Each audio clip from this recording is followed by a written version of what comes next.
Good evening, guys. All right, I'm gonna jump right to this. So, there was a lethal force incident that involved Houston PD, and it has had a strange outcome. I I'm actually very surprised by it. So, what I'm going to do is share the press conference that Art Acevedo put up, and we'll go from there. Hold on.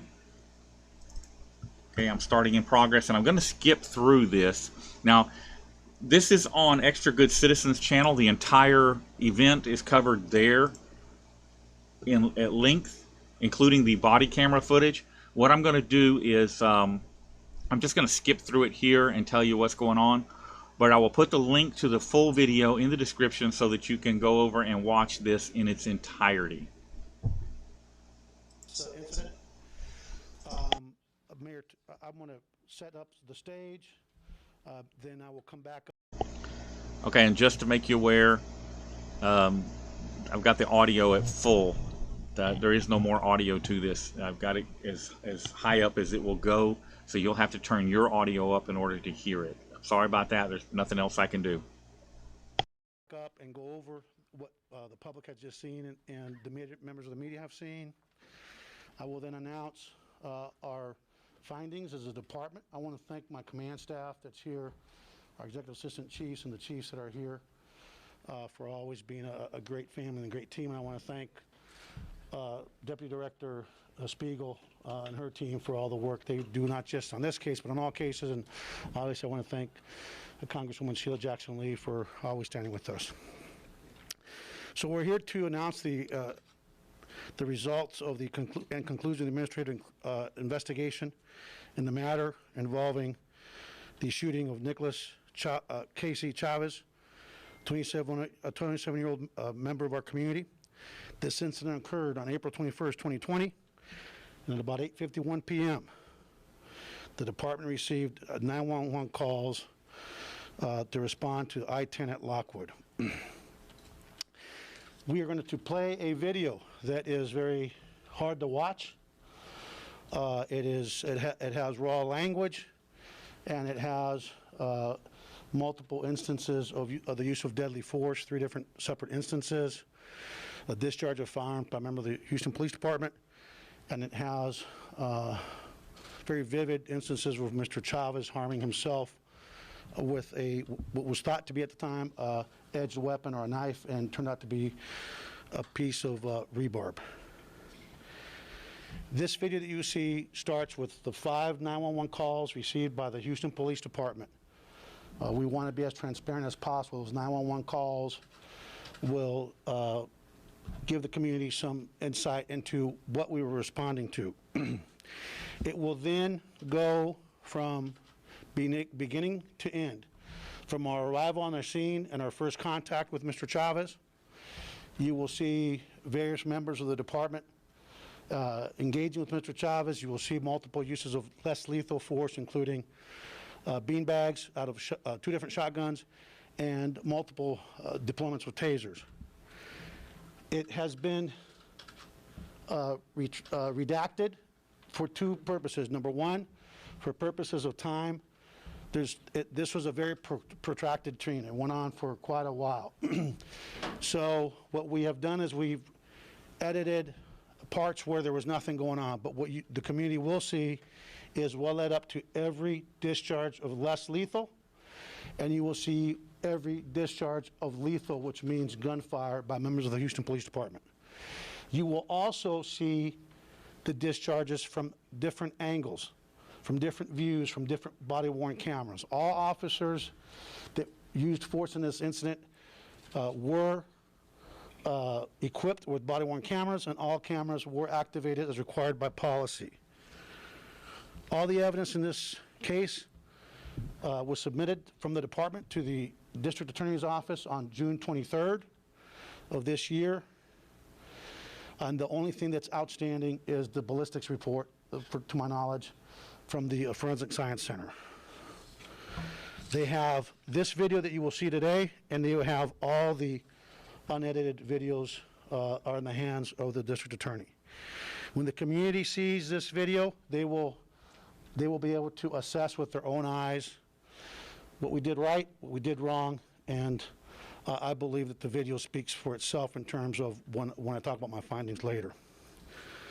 Again, I want to advise the media that nothing is redacted in terms of the use of force, and that includes the use of deadly force. In the spirit of transparency, which is what this community has called for, and what my mayor supports, at the 7:34 mark, you will see at the 7:34 mark will be 2 shots fired by Sergeant LeBlanc. There will be 2 shots fired by Sergeant LeBlanc. So it's important for the community to know, the media, that if you're going to be doing this live, you need to bleep it at 7:34 if you have a delay, and there will be other angles each time. So until you see us clear, you'll be seeing the same use of force more than once. At the 12:56 mark, 5 minutes and 22 seconds later, or in terms of the marking, you will have 1 discharge from Officer Wynn of a firearm. That shot will cause Mr. Chavez to fall to the ground. Again, that's at the 12:56 mark, and you probably will have more than 1 view, so be aware of that. It has not been redacted. Then at the 13:56 mark, which is the conclusion of the incident, is the 3rd and final discharge of firearms. At the 13:56 mark, Sergeant LeBlanc and 3 other members, officers of the Houston Police Department, discharged a total of 21 rounds, striking Mr. Chavez multiple times. You heard that right. 21 shots. And you're going to see in a minute, into a man who's laying on the ground, incapacitated. So I'm not going to play that part of the video. I am going to just run through it and show you a few things that of interest. But I'm going to let Acevedo finish up here. So I hope you're sitting down, because what he's fixing to say will shock you. That last discharge is very difficult to watch, as you can imagine, and you will see it from 5 different angles. We put every single angle and every single point of view from all 4 officers that shot, because this community has invested a lot of money in terms of technology and in the spirit of transparency, and we believe that it was important for the community to see the vantage point of every officer, what they saw, what they were experiencing when they decided to fire those 21 rounds. So at the 13:56 mark, keep in mind, that's when will be the last 21 shots that is already a public, it's already there in public out there, but it's much more clear, and you have a much more, it's harder to watch. So be aware that's going to be from 4 or 5 different angles. I think it's about 5 different angles that we provide that. So if you're going to bleep it, you're going to have to bleep at the 13, as we approach the 13:56 mark, it's going to be 5 different angles, so you're going to see the same thing leading up again and again. So you'll have to look very closely as he reels in the taser, Mr. Chavez. The second that he gets that taser and picks it up, that's when you will see discharge. So I'm describing that so the media will know when to, each time, when to hit the delay button. Any questions before we start? So after we see this, please, let's keep the noise down. We're going to watch it straight through, then we'll come back up. I will walk the community and everyone in here through the investigation and our findings and our rulings, and then the mayor will make some comments, and then we'll open it up to questions. Keep in mind that we have an active case, criminal case, that is pending before the district attorney's office, and we will be limited in what we talk about, because that's out of my lane and it's not in the DA's office lane, and I'm going to refer those, allow those questions to her, okay? All right. All right, so having heard all of that, let's move ahead here just a little bit. All right, these are the 911 calls. I'm going to skip through those.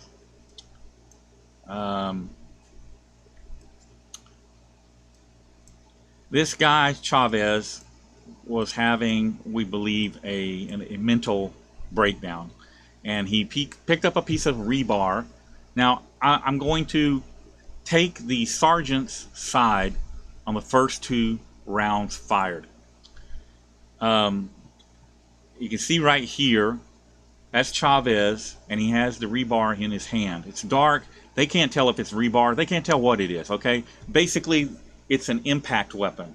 And if you're moving towards a police officer with an impact weapon, it doesn't take long to cover 12 feet, 15 feet. It can be covered in just the blink of an eye, seconds. And so for them to use deadly force in that type of situation, I don't think is unreasonable. So what happens is the sergeant fires 2 shots right here. Chavez goes down. He never gets back up. He manages to sit up, okay, but he does not get back up. And they begin to try to reason with him. And at one point, let me get over here.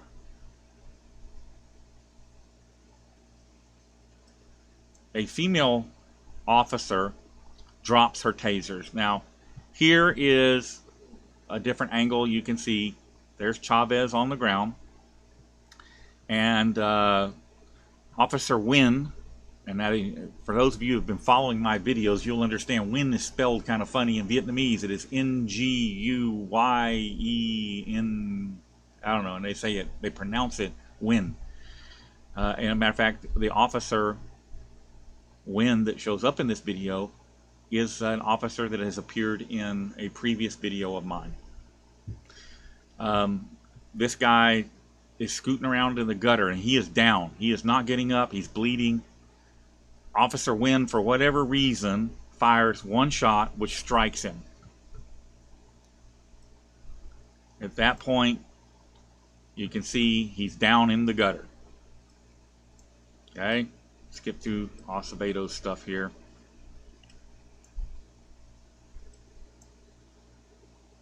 Okay, what we got?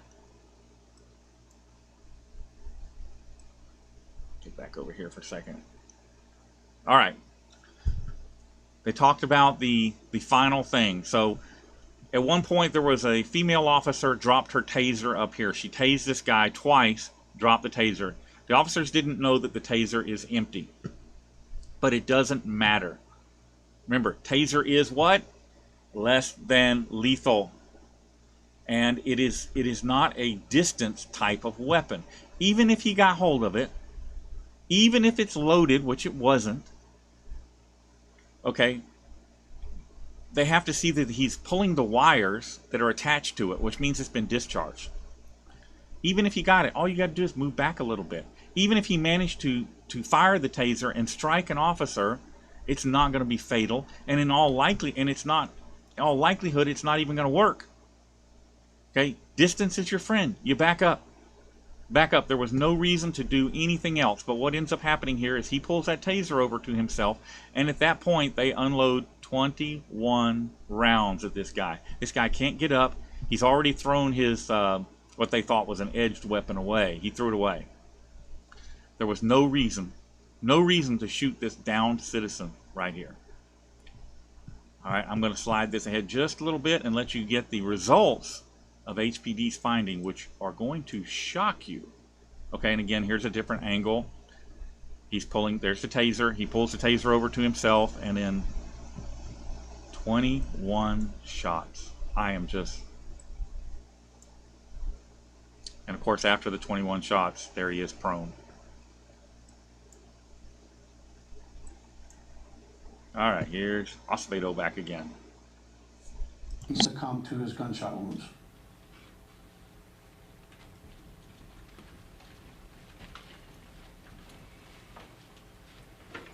Mr. Chavez, those 2 shots, the department, myself, and the chain of command, we consider those 2 shots to be objectively reasonable. It's important for the community to know, under the law, we can't look at these things with 20/20 hindsight. And the standard that we have to use in terms of the objective reasonableness is the standard that we use. What would a reasonable officer in a similar situation do? We have determined those 2 shots were objectively reasonable based on the totality of the circumstances and the facts in this case. The second discharge of a firearm was by Officer Nguyen, who shot the 1 shot a little bit after those 2 shots were shot by Sergeant LeBlanc, and that's when you see Mr. Chavez get up and with the edge, what they believed to be an edge weapon, potentially they thought it was a knife, and moved towards an officer. Officer Nguyen fired 1 shot, and at the same time, Sergeant Reedy fired 1 shot from his less lethal beanbag shotgun. That 1 shot has been determined to be objectively reasonable by the department. The third and final sequence of events in this case was the 21 shots fired. In the last sequence, Sergeant LeBlanc fired 2 shots. Officer Tapia fired 6 shots. Officer Alvarado fired 7 shots, and Officer Rubio fired 6 shots. The discharge of those 21 shots by those 4 members of the Houston Police Department are not objectively reasonable. I don't consider them objectively reasonable. The chain of command does not consider them objectively reasonable, and I believe that anyone that watches this tape that sees this would see that they had a lot of opportunities and a lot of other options readily available to them that we, as long as I'm the police chief in this city, I'll expect my officers to take. You don't get to shoot somebody 21 times because at that time, when we discharged those 21 rounds, Mr. Chavez was at his greatest level of incapacitation. He had been shot more than once. He had been, there had been additional 5 cartridges of tasers discharged at him, 2 by Officer Alvarado, 2 by Officer Leja, and 1 by Deputy Garduno from Precinct 6. We had also deployed a total of 6 beanbags from Sergeant LeBlanc and 4 beanbags from Sergeant Reedy. Again, we have concluded that the last barrage of rounds, the 21 rounds, are not objectively reasonable based on the totality of the circumstances in this case. The autopsy results. The medical examiner has identified a total of 24 rounds were shot. He has identified 29 total wounds, which includes entry and exit, okay? A total of 29 wounds, entry and exit.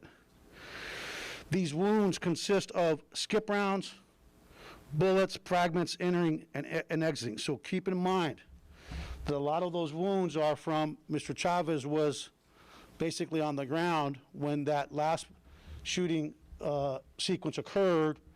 A lot of those rounds are skip rounds that strike the pavement first, they fragment, and so a lot of those wounds, a significant number of those wounds, will be what's called fragments, from bullet fragments. Does everybody understand that? Okay?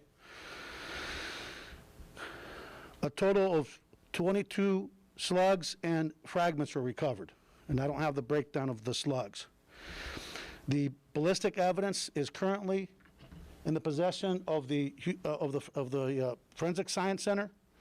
They have indicated to us that it's a very complicated process because of the 4 weapons involved, and they will not have a complete ballistics report to the DA until the end of September. So that has not been completed.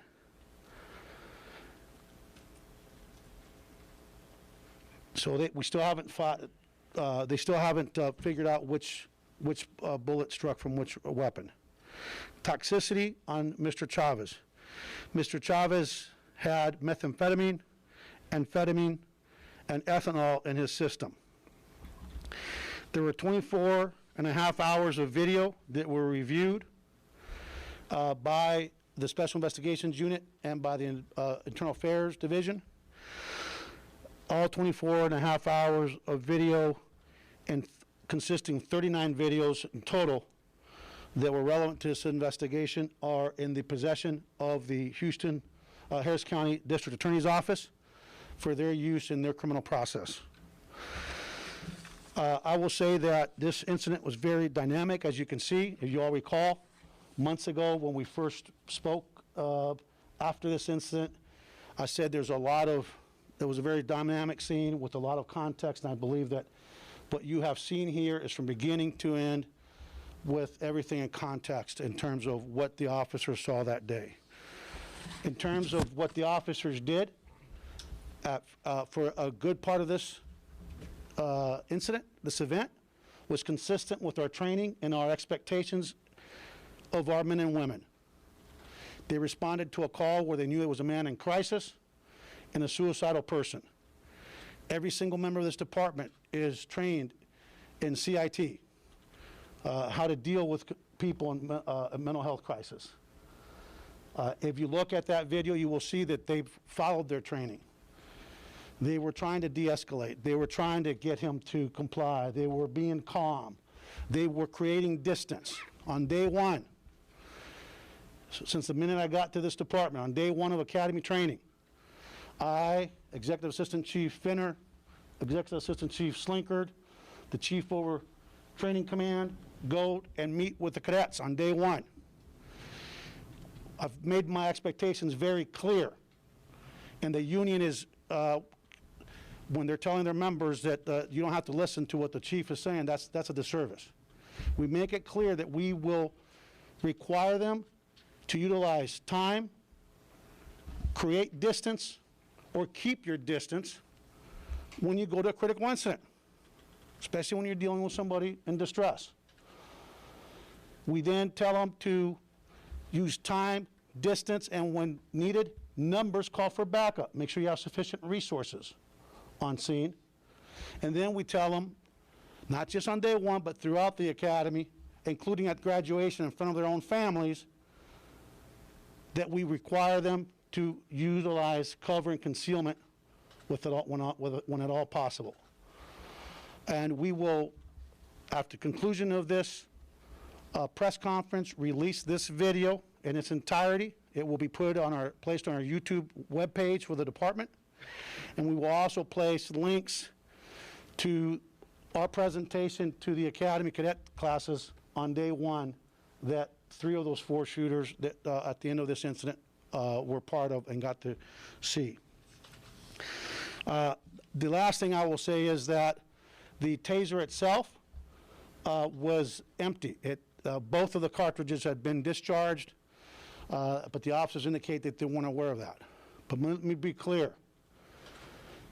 It's objectively not reasonable to utilize deadly force when a man's already been shot multiple times, has been tased, has been on the ground, has shown that he really cannot get up, and quite frankly, it's inexplicable to me when they had plenty of opportunity to back up and continue to be doing what they were doing, for them to stay the line and shoot a man 21 times.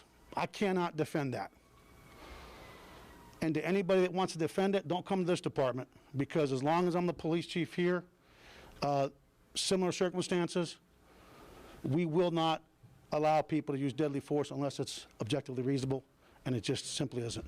So with that, I want to thank the community for your patience. We live at a time when people want instant results. As this community can see from the response of the union before they've even seen the videos or the evidence, it is quick, and they will leave no stone unturned to defend these officers. I'm here for the other officers. I'm here for this community. And it's important for the community to remember that process matters, and we wanted to make sure we followed the process, because the one thing that I do not want to do as a police chief representing the best interest of the men and women of the Houston Police Department and the community that we serve and the city that employs us, is to cave in and not follow a process. And next thing you know, we lose an appeal that all 4 have already filed appeals. At the disciplinary review hearing, the officers read a statement that you will get in these disciplinary memos, and I'm going to turn it over to the mayor, and then we'll go over questions. They read written statements to me and the chain of command, and then they waived additional questions. I can just say that I had a lot of questions, and I don't see very many good answers for those questions. And we plan to vigorously defend our decision as a police department in terms of this incident and ask the questions that we didn't get to ask earlier.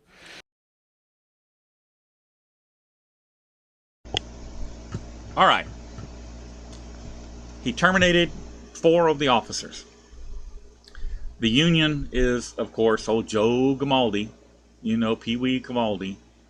You know, this is what unions do. They defend bad officers, corrupt officers. And in all honesty, if this had been an honest mistake, I wouldn't have as big an issue with it. But 21 shots at a man laying in the gutter, helpless. I side 100% with Acevado. I think for once he got it 100% right, and you know, he did what he had to do.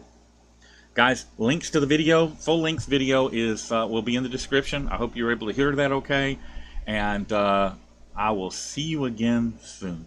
Y'all be safe.